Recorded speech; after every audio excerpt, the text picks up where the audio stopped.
Yo, Zombie Nirvana, na naman nga pala to ang reviewer na walang tira men. Kilala nyo na walang iba kundi ako lang yun. At kung di ka pa nakasubscribe men, click mo na yung subscribe button dyan sa Gedli para at least men updated ka sa mga ilalabas natin mga reaction video. At tulad nito men, ito bagong subscribers natin. Subscriber, isa lang pala, subscriber natin men.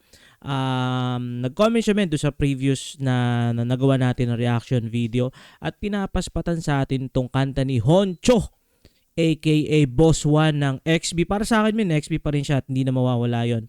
Shoutout dito sa tropa nating bago na si Benji. Shoutout sa iyo, men. At ito, men, hindi ko pa ito napapanood actually or napapakinggan. So, saktong-sakto, men, yung timing nito, men. Bagong release to ni Honcho na parang nakita ko 2 weeks ago. So, ito, spatan na natin to, men. Baka spatan pa ng iba. Let's get it.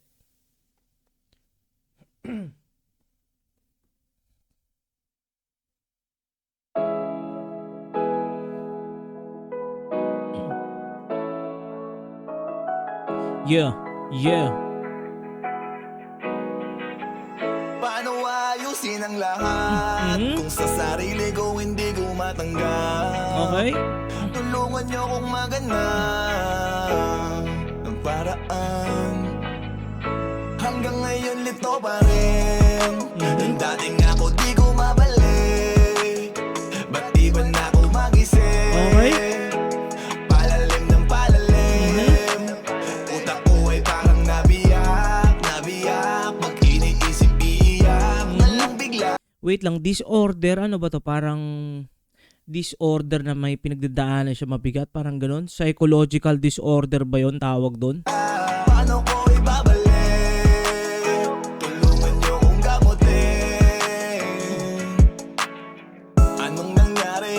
Di naman ganito dati. Iba na ang kinikilos ko sa sinasabi. Nawalan ng paraan, hindi makaraan. Okay. Ano lang bumibigat, imbis na gumagaan. Di lang to guni-guni yung nakikita ko, kundi unti-unting dumidilim parang bumbilang na undi. Parang ano to, men, no? Siguro, men, ito yung pinagdaanan talaga ni Honcho, men. Sa mga na experience niya for the past few years na mga nangyari, men, doon sa grupo niya dati, men. Tapos siya pa yung tumatayong leader dati doon, men. At ang inaabangan, men, ng mga tao is yung pagbabalik ni Honcho bilang XB. Kahit member lang, men, I think kaya niya or wala nang pride to si Honcho na parang kailangan ako pagbalik ko ako ulit yung leader, parang ganun, men. Parang hindi siya ganun, men. Tingin ko, men, nagbago, change man na siya. Makikita naman natin, men, dun sa mga pinagdaanan niya, dun sa mga sinabi niya, men, na grabe yung sakripisyo na na ginawa sa kanya, men, nung wife niya, na grabe yun. As in, grabe, men. Imagine yung sa wife niya. Sa kanya rin naman ang galing, men. Patan niyo yung interview niya sa Street TV na parang nagkaroon siya ng anak sa labas. Tapos ang nag-alaga, men, yung mismong misis niya. Gaano kasakit yun, men. Pero still, men, binigyan pa rin ng kumbaga pagmamahal nung asawa niya, yung hindi niya sariling anak, parang ganun. So, sobrang props doon, men. Kaya siguro, men, through na rin time, nagbago na to si Honcho. Family na talaga yung priority niya. Tapos yun, men, mas waswabi to, men, kasi wala nang, alam mo yun, yung iba sa mga rin sa XB member, I think meron na rin sila sariling, alam mo yun, parang hindi na sila more on into party, parang ganon. Kasi si Flo J meron na rin, kumbaga, though hindi pa naman ata sila kasal. Pero yun, si J. Rowa din, men, alam ko nag-step down na talaga si J. Rowa kasi parang more, basta yun, men, may ibang past siya na na pinuntahan. Pero ito, men, parang ganun yung nakikita ko dito, yung pinagdaanan niya. Sumisindi lahat, ayokong mahuli at magpakalugmok na lang sa pigati. Magpakalugmok na lang sa pigati. Magpakalugmok na lang sa pigati. Paano ayusin ang lahat kung sa sarili ko hindi ko matanggap?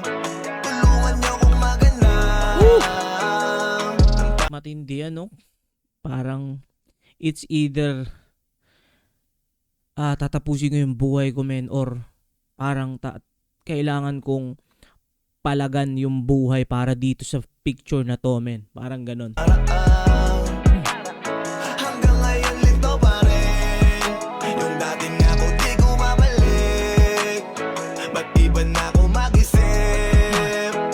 Palalim ng palalim. Utak ko ay parang nabiyak.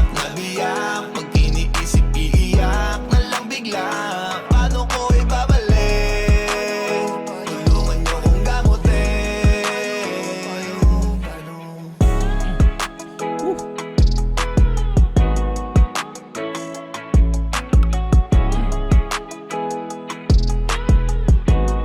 Swabe lang, men. Paano maayusin ang lahat kung sa sarili ko hindi ko matanggap? Tulungan niyo kong maganda.